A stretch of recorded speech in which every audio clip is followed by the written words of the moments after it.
నా పేరు శారద సార్. ఎంత పోతుందమ్మా నీ భూమి పోతుందా ఏమన్నా రోడ్ల ఎకరం ఉంది, ఎకరం మొత్తం పోతుంది సార్. ముగ్గురు పిల్లలు చిన్న చిన్న వాళ్ళు ఉన్నారని మేము కూడా అమ్ముకోలేదు సార్. వచ్చి 2,50,00,000 అడిగితే కూడా మేము ఇవ్వలేదు.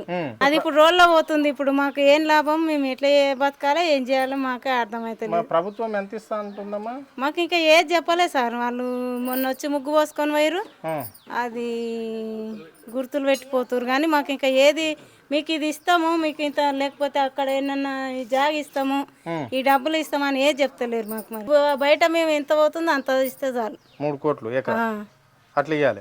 మరి ఇవ్వకుండా ప్రభుత్వం లాక్కుంటే ఏం చేస్తాం? లాక్కుంటే ఏం చేస్తామంటే ఇక రేవంత్ రెడ్డి అది ఏం ఇక మరి ఇక ఊరు పెట్టుకొని చచ్చిపోతాం అంతే. అవునా?